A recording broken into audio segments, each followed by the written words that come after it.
आगरा के गांव बघारा में एक हाल ही में घटना हुई है जहां पर एक बच्चों की पढ़ने लिखने की लाइब्रेरी है। वहां कुछ दबंगों के द्वारा उस लाइब्रेरी पर कब्जा किया जाता है और उल्टा उन्हीं के खिलाफ मुकदमा उल्टा सीधा दर्ज कराया जाता है। तो जिसमें हमारे साथ हैं जिला आगरा के भीम आर्मी के अध्यक्ष। इस संबंध में हम उनसे कुछ बात करते हैं। सबसे पहले तो भारत न्यूज में आपका बहुत बहुत स्वागत है। धन्यवाद। हाल ही में घटना आई है एतमादपुर क्षेत्र के गांव बघारा में। एक लाइब्रेरी है जहां बच्चे पढ़ते पढ़ते लिखते हैं, तो उस लाइब्रेरी पे कब्जा किया गया है। और वहां पे जो उसके पक्ष में बोल रहे हैं कि लाइब्रेरी पे कब्जा नहीं किया जाना चाहिए, उन पे उल्टा सीधा मुकदमा किया जा रहा है।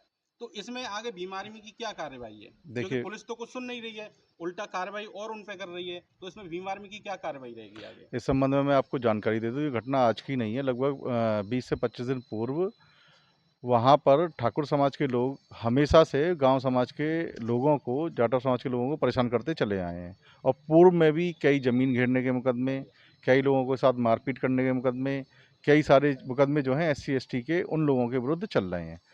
इन्हीं मुकदमों में राजीनामा करने के उद्देश्य से और दबाव बनाने के उद्देश्य से उन्होंने इस बार बढ़ती हुई बारिश का, जो बहुत ज़्यादा बारिश हुई, उसका सहारा लेकर एक कंजड़ समाज के लोगों को, जो बंजारा समाज के लोग होते हैं, उनको वहाँ पर उस धर्मशाला में रखवा दिया। और यह कहते हुए रखवाया कि जब तक बारिश बंद नहीं हो रही है तब तक हम उनको हटवा देंगे। इसमें पुलिस प्रशासन के इंस्पेक्टर, एतमादपुर इंस्पेक्टर विजय विक्रम सिंह और चौकी इंचार्ज SI सतीश सोलंकी, जो छलेसा चौकी इंचार्ज हैं, उनका पूर्ण योगदान रहा। और ठाकुर समाज के लोगों ने उन्हें आगे करके, पुलिस प्रशासन को आगे करके उन लोगों को वहाँ बसा दिया। बसाने के बाद में जब बारिश बंद हुई और गांव के लोगों ने वहाँ जो अपने बच्चों को दोबारा पढ़ने के लिए भेजा, या वो डेली पढ़ने जा रहे थे, तो उनकी वहाँ की जो महिलाएं थीं, उस परिवार की जो महिलाएं थीं, उन्होंने इनको भगाने का काम करा कि भाई यहाँ कोई पढ़ाई नहीं होगी, यहाँ कोई पढ़ाई नहीं होती और उल्टे सीधे काम होते हैं। उन्होंने बच्चों को भगाने का प्रयास किया। जब प्रयास किया तो इसी में उन्होंने एक झूठा मुकदमा, हमारे भीम आर्मी से जुड़े हुए हैं एतमादपुर के जिला तहसील के जो है तहसील सह संयोजक हैं भानु प्रताप, एक लड़का और हैं गोविंद, और एक शिवम नाम का लड़का, जो तीनों पढ़ने लिखने वाले लोग हैं और भीम आर्मी से जुड़े हुए हैं।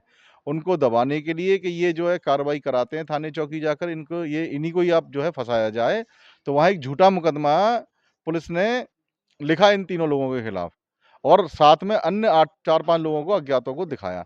इस संबंध में जब जानकारी हुई तो हमने एक ज्ञापन जो है और एक प्रार्थना पत्र कमिश्नर साहब को ले जाकर दिया, उन्हें सारी चीज़ों से अवगत कराया कि भई ये इस तरह की कोई भी घटना नहीं हुई है, आप वहाँ जाकर जांच करें। उसके बाद में हमारी जानकारी में आया कि वहाँ CCTV भी लगे हुए हैं, तो CCTV की फुटेज, उस समय कोचिंग में पढ़ रही बच्चियों के एफिडेविट और अन्य जो गांव के वहाँ पर उपस्थित थे घटना में, उन लोगों के एफिडेविट लेकर हमने जो है कमिश्नर साहब को भेज दिए। उन्होंने आश्वासन दिया था कि मैं इसको व्यक्तिगत देखते हुए 10 दिन में जो है कोई अच्छी कार्रवाई करूँगा। अभी क्योंकि उसमें अब तक क्या कार्रवाई विवेचक महोदय ने करी है, कमिश्नर महोदय ने की है, तो उसकी हम प्रोग्रेस रिपोर्ट न्यायालय में लगाकर उससे पता करेंगे कि अब तक उस मुकदमे में क्या हुआ है। अगर पुलिस द्वारा वो झूठा मुकदमा अभी तक खत्म नहीं किया गया होगा, या जो हमारे द्वारा साक्ष्य भेजे गए हैं उनको अपनी विवेचना में शामिल नहीं किया गया होगा, तो हम पुनः दोबारा जाकर कमिश्नर साहब से मिलेंगे और इस मुकदमे को खत्म कराने का काम करेंगे। क्योंकि ये जो झूठा मुकदमा है, इसमें आज भी बड़ी लेटेस्ट, अभी भानु गोगी यहाँ इस मीटिंग में मौजूद हैं, उन्होंने बताया कि ठाकुर समाज के लोगों ने उनकी जो खेतों की मेड़बंदी कर लेते हैं ना, खंबे और वो लगा के, तार लगा के, उसको, ट्रैक्टर को, फेंसिंग को जो है ट्रैक्टर से तोड़ दिया है। तो अभी इस संबंध में जाके थाने पर मिलेंगे, अपनी कार्रवाई करेंगे। किसी भी निर्दोष व्यक्ति के खिलाफ भीम आर्मी की आगरा की टीम या पूरे देश में जो काम करती है, किसी भी निर्दोष व्यक्ति के खिलाफ मुकदमा नहीं होने देगी, और जो उचित से उचित कानूनी कार्रवाई है वो हम सब लोग मिलकर एक साथ करेंगे। जय भीम, जय भारत, जय संविधान। जिंदाबाद जिंदाबाद, आजाद समाज पार्टी जिंदाबाद जिंदाबाद जिंदाबाद।